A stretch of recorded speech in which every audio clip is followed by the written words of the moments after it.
Geda oh.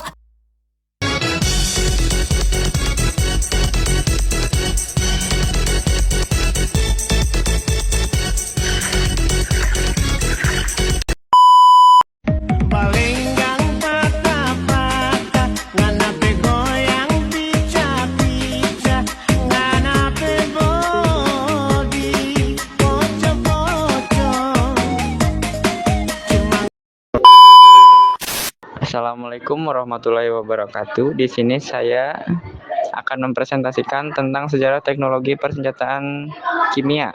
Perkenalkan, nama saya Sukron Halim dan rekan studi saya Muhammad Yazid Rezik.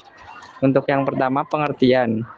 Senjata kimia adalah senjata yang menggunakan bahan kimia beracun sebagai komponen utama untuk melukai pembunuh atau melumpuhkan manusia, hewan, atau tumbuhan. Senjata ini bekerja melalui sifat zat kimia yang digunakan bukan melalui ledakan atau kekuatan fisik seperti senjata konvensional. Yang kedua, jenis zat kimia dan efeknya. 1. Gas klori. Efek gas berwarna kuning kehijauan ini menyebabkan sesak napas, batuk, dan afisiksia. 2. Gas oksogen. Efek gas ini menyebabkan gagal paru-paru karena kerusakan pada sistem pernapasan. Gas mustard. Efek menyebabkan luka bakar kimia pada kulit, mata, dan seluruh pernapasan. Gejala yang sering tertunda namun dapat menimbulkan lumpuh kuning yang besar dan rasa sakit.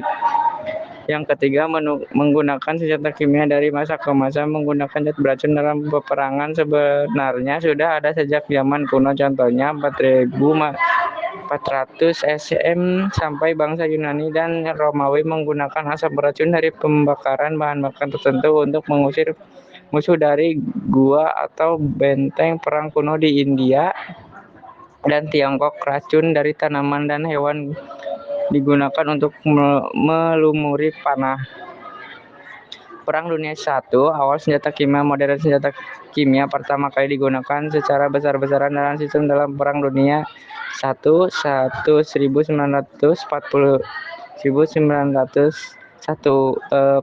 sampai 1918. Tanggal penting 22 April 1915, serangan senjata kimia modern pertama oleh Jerman di Ypres, Belgia. Mereka melepaskan gas kalori ke parit-parit tentara sekutu, menyebabkan sesak napas, luka parah di paru-paru, dan kematian ribuan tentara. Dilanjut dengan rekan saya yaitu Muhammad Yazid. Penggunaan senjata kimia secara luas di medan perang tidak terjadi pada Perang Dunia II karena strategi perang yang mengutamakan kecepatan dan penemuan masker pelindung yang membuat gas menjadi kurang efektif.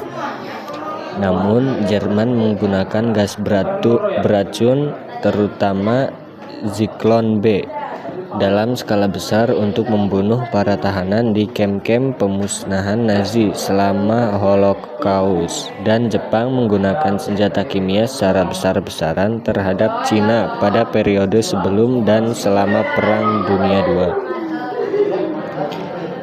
Pada 16 Oktober 2023, Israel tanpa pandang bulu menyerang warga sipil di Al-Duhairah, sebuah kota di Lebanon Selatan, dengan bahan kimia yang dapat membakar kulit hingga ke tulang dan menyebabkan gangguan pernapasan serius. Amnesty International melaporkan bahwa banyak orang dirawat di rumah sakit dan mengungsi setelah rumah mereka terbakar akibat zat tersebut, dan menyimpulkan bahwa Israel telah menggunakan fosfor putih, zat beracun, secara ilegal terhadap warga sipil. Sejarah larangan senjata kimia. Pada tahun 1925, Protokol Geneva, perjanjian internasional pertama yang secara resmi melanggar penggunaan senjata kimia dan biologi dalam perang, namun tidak melarang produksi atau penyimpanannya, dan tidak ada mekanisme penegakan. Pada tahun 1993, Konvensi Senjata Kimia atau Chemical Weapons Convention atau CWC. Perjanjian ini melarang secara menyeluruh pengembangan, produksi, penyimpanan, transfer, dan penggunaan senjata kimia. Mulai berlaku pada tahun 1997 dan diawasi oleh OPCW atau Organization for the Prohibition of Chemical Weapons. Kesimpulan: senjata kimia dilarang karena penggunaannya menimbulkan penderitaan luar biasa, bersifat tidak manusiawi, dan berdampak luas terhadap manusia maupun lingkungan. Sekian dari kami, mohon maaf bila ada kesalahan. Wassalamualaikum warahmatullahi wabarakatuh.